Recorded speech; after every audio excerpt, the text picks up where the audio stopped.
1999 anyway. Tim has served as president of at least 5 clubs over the years, but he has never been allowed to be a DTM. Apparently, Tim didn't pay his dues past March, thus he is not currently a winner of our Toastmaster member.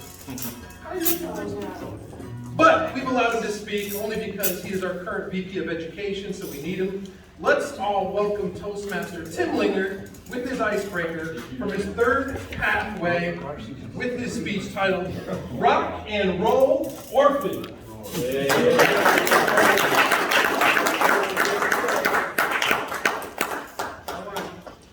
First of all, I'll say that this is my icebreaker for my third path. I just want to iterate that. So the purpose of the icebreaker is to go back into your own personal time and tell a story about your life. And this story is extremely bittersweet for me. I've, for the most part, never discussed it. In fact, I've never discussed it. I come from a rock and roll family. My father was a songwriter and a musician, in fact, a famous musician, and we don't talk. I mean, I don't talk about my father, he was deceased. My mother, her nickname was Rose. My parents were the children of the 60s. Actually, children of the 50s. I was a child of the 60s, but I was born in 1961, and my father struggled, and they wrote some of the lyrics to Hotel California. Oh, no. And this is why the song is actually near and dear to me. There was a lawsuit. It was a bad fight. My mother wrote parts of it. You know, the very beginning of the song is, on a dark desert highway. That's my father. It gets better. It's cool wind in my hair. Sweet smell of colitas. I mean, that's my father. That's my father completely. Most of you would probably recognize the name, and you might even recognize one of the songs. In fact, let me see if I can find it quickly. If I can, I'll play it. If not, it's actually pretty important. Once again, very near and dear to me. Sing it. No, I can't sing it. Only my father can sing the song. Here we go. Oops. There's Leonard Skinner. Anybody interested in Leonard Skinner? Who's my dad? So tell me if you recognize this song. In fact, let me show you this picture of him. This is my mom and dad. Wow. My dad was Tim, or Timothy. That's Tiny Tim. He was a Tim Senior. And he had a famous song. It's not loading up. He had a famous song. He used a ukulele to do it, and it was called Tiptoe Through the Tulips. Oh, yes. Yeah. Tiptoe? Here we go. Oh. But of course, doing things on YouTube, you got a 6-second ad. Anybody want to hear the ad? Yes. No.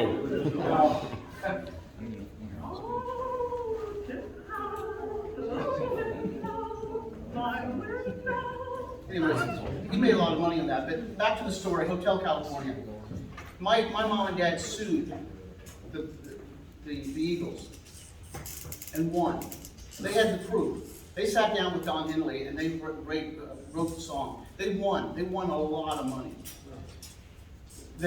My parents got into a fight. And remember, they were rock and rollers.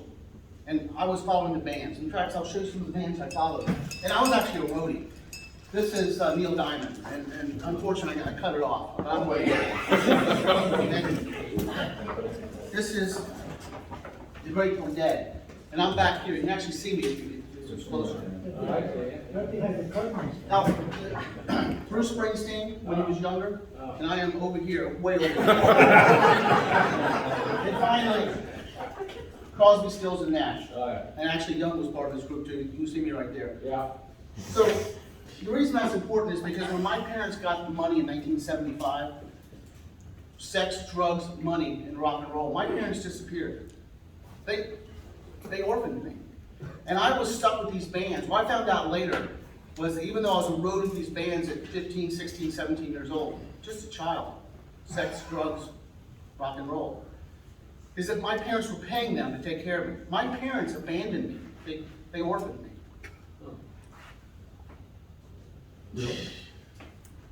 Anyways, hang on. My mother died, Rose, maybe 1977. I really don't know because my my dad, in his infinite wisdom, ultimately set me up a trust. In fact, here's the trust. It's the Tim Tiny Senior Family Trust. It's bittersweet, because I laugh sometimes too. The reason it's bittersweet is because there's chapters in here that my dad, in the words of Forrest Gump, wasn't a very smart man. He set this trust up, thinking back in the late 70s. I think he died in 79. I really don't care what year he died, because I'm mad at him, but I'm also grateful that I've got a few dollars. This trust fund has accumulated into tens of millions, but it's not touchable.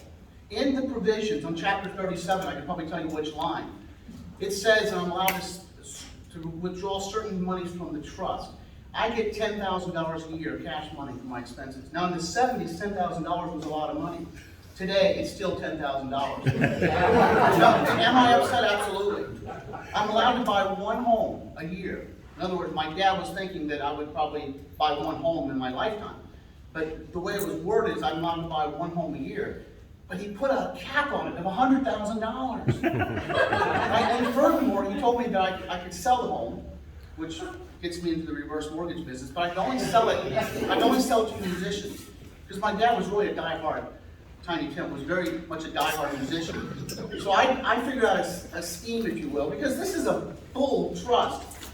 I do reverse mortgages to retired musicians. So I've owned 42 houses over the years. I don't own any of them now except for the one I live in. And I'm also allowed to buy one car, and it doesn't specify a price. So when I found this out about 7 years ago, I bought my dream car. This is actually my car.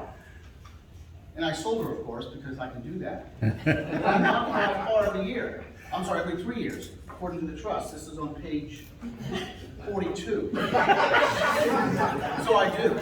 So in 3 years, I've had this car for 2 years, the white one out there. I'm going to sell it, and I'm going to buy another car. And it'll be a Ferrari, I'm sure. Because I'm allowed to. Anyways, once again, this story is not about Hotel California. This is my icebreaker about going back when I was a love child, and that's the truth, to the conclusion of this, the Hotel California. You will never be able to understand this song the same way ever again without thinking about my father, Tiny Tim. Thank you, Toastmasters.